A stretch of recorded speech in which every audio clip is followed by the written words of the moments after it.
வெளிநாட்டுக்கு அரசியல் படிக்க போனதாக சொன்னார்கள். இப்போதான் தெரிகிறது அவர் சர்க்கஸ் படிக்க போயிருக்கிறார் என்று. இந்த சர்க்கஸில் கோமாளிகள்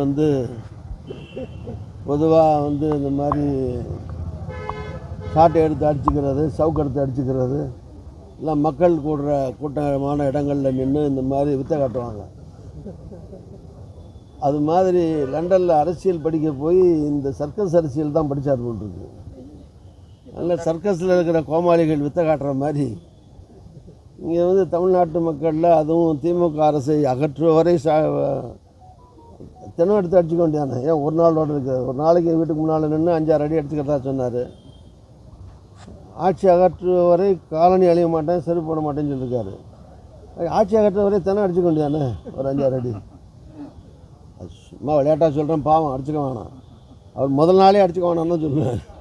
இன்னும் அவரை நம்பி அவர் மனைவி பிள்ளை குட்டி எல்லாம் இருக்காங்கல்ல. அரசியலில் இருக்கிறது அரசியல் ரீதியாக அவர் போராடட்டும், ஆர்ப்பாட்டம் பண்ணட்டும், எல்லாம் பண்ணலாம்.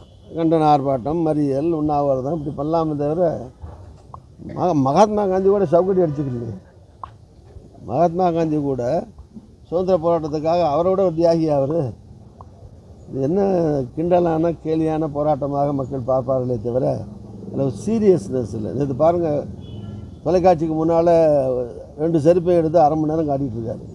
இதை காட்டி இதை போட மாட்டேன், இது செருப்பு போட மாட்டேன்னா தெரியாதா ஜனங்களுக்கு? செருப்பு இன்னும் தெரியாதா? அதை 2 செருப்பையும் கலட்டி கையில் வச்சுக்கிட்டு 1/2 மணி நேரம் செருப்பு போட மாட்டேன்னு செருப்பை காட்டினா தான் மக்களுக்கு செருப்பு தெரியுமா? இன்னும் இதெல்லாம் ஒரு சிறுபிள்ளைத்தனமாக இல்லையா?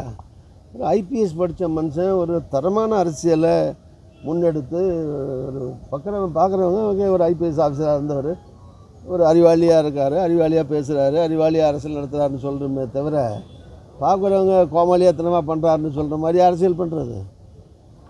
முன்னே கொஞ்சம் கொஞ்சமாக பண்ணிகிட்டு இருந்தார். இப்போ வெளிநாட்டுக்கு படிக்க போயிட்டு வந்தவொடனே அப்படியே முற்றிலுமாக ஃபுல் கோமாளி மாதிரி ஆகிட்டார். அதனால் கொஞ்சம் அவரை மாற்றிக்கிட்டால் அவருக்கும் நல்லது, அவர் உடம்புக்கும் நல்லது, அவர் குடும்பத்துக்கும் நல்லது, அவர் கட்சிக்கும் நல்லது. அது என்னுடைய ஆலோசனை, இலவச ஆலோசனை.